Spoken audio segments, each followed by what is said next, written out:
Hey, how's it going, everybody? Welcome back to the channel. And it's pretty nice outside. It's nice and windy. We're not really going to get this type of weather throughout the rest of the summer months, only just because, yeah, there's some weather that's coming in from the south that's kind of making it bearable to be outside. But in this video, I wanted to talk to you guys about the Pixel 2 XL and why this is such a amazing phone. And I have done countless videos talking about it. And yeah, this is just an update as it's still in rotation. As you guys see, it's in my hand, still in rotation. Also, it never fails on social media where somebody decides to try and challenge something that you're trying to show the world, right? So with Android, latest version of Android and the latest version of the Google camera, it allows you to record audio from your Bluetooth earpiece when recording a video.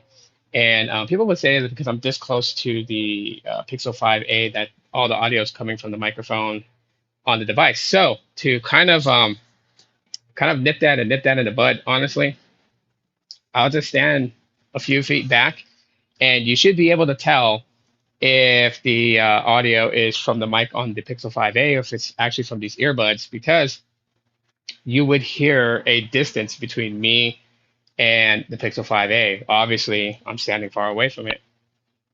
And if the audio remains the same, then obviously the audio is coming from these microphones. So anyways, yeah, we had a bit of a storm last night. Everything got blown around back here, so I gotta do some yard work.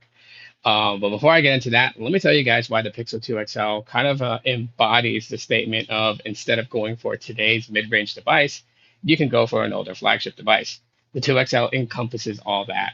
Okay, this phone has been solid since its release, right? And it did have a couple of issues with them. Luckily, this variant I picked up didn't have the blue tint issue on the display or anything like that. Shout out to LG for making this bad boy. But the 2XL still performs great today. It is in rotation, as you guys can see. I still have it, have a SIM in it, I'm using it, and it performs very, very well. From its initial release on Android up until Android 11, which is currently on this device right now, and even some in the XDA community who have the variant with the unlocked bootloader that has allowed them to flash custom ROMs on here have been able to do some tremendous work on it. And so, yeah, it is possible to get a 2XL and have it on at least Android 12 for now. Who knows if they're going to develop Android 13 for it? It's a possibility. But there's a lot of cool things about the 2XL that's kind of crazy. One of the things is that it's only a single camera sensor on the back of the phone, and it's able to do what most phones today do with two or three more sensors on the back of their phones. This could do it. Portrait mode looks good from it when you take photos. There's some photos I posted on Instagram in portrait mode that have been taken from the 2XL, which only has one camera sensor.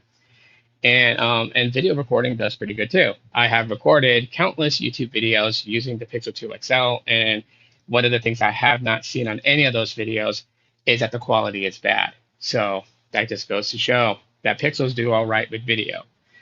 There is a caveat to it, and I'll get into that here in a little bit, but everything else about the phone is pretty much still smooth for what it can do. Its processing power is still on point. I still do what I do social media with the 2XL, and it hasn't quit out on me. And also one of the biggest cool things about it is it's got that Panda variant, the one that I've always wanted when this phone first came out. Caveat to it is that if you're not into custom ROMing your phone, it is on Android 11, so it's already one generation behind, about to be two generations behind once 13 releases in about a month or two. So yeah, it's going to become obsolete as far as the operating system wise. It no longer gets security patch updates, which I think is crazy on Google's behalf and why they don't do that. Sure, they may not want to bring it up to Android 12 or Android 13, but at least keep the security patches coming. Um, Now, of course, I also understand why they don't do that. They invest more majority of their focus into the latest version of Android and the previous version of Android to keep those up to date with security patch updates and everything. So they're not really going to go that far behind. I mean, they don't even put security patch updates for Marshmallow. So that will tell you. Um, the phone feels great in the hand, even without a case on it, feels great in the hand. And it's just one of those things. And like I said, the Panda variant is nice along with that orange accent power button. And the only other one to have to come close to this design and this color scheme has been the Pixel 4 and 4 XL, the white variant that has the orange power button. Of course, the also orange one looks pretty cool too. But nonetheless, This phone is, yeah, it's up there. It's just one of those phones that it's like I can put it down and I find myself wanting to grab and pick it back up. Um, there is no wireless charging, so that, hey, that's a bummer, right? But it does have IP certification for water and dust resistance.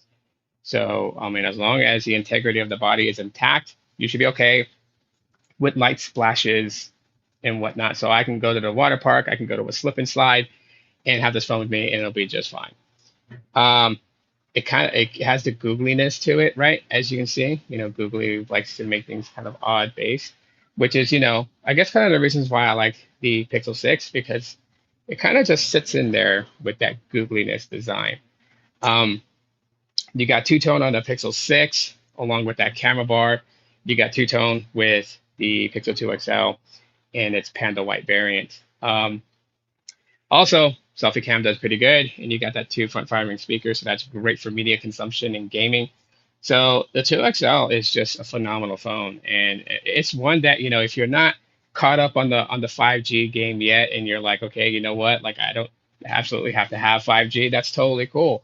And then this would actually suffice if you pick one up, especially if you could pick one up for under $100. I've seen these things going right now for like $75. So while they may not have the best resale value if you're a seller, if you're a buyer, this is where you benefit because you will find these things for anywhere between 75 to $100. $100 being pretty much like pretty good. And if you go on swappa.com, you'll probably find them for like 125, 150 or any of those. Just because of the pricing itself and just like, the conditioning and whatnot. So I mean, you can get it for about basically under 150 bucks and it's gonna be solid. Um, and if you're a big fan, big lover of LG, just know LG is the one that designed this one, and it's one of the last devices that LG has designed along with Google. So just keep that in mind. But anyways, yeah, that's pretty much it for this video. And again, I am using the earbuds from the Pixel, not Pixel, from the Skull Candy Dimes in my Pixel 5a. So there you have it. Killing two birds with one stone. I did post a video showing you guys how to set this up so you guys could do it if you're a vlogger, content creator. And it doesn't work with other apps. So I tried live streaming with, well, I haven't tried live streaming yet. I'm going to.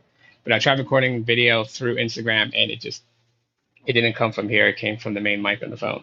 So anyhow, thank you so much for checking it out. And as always, aloha.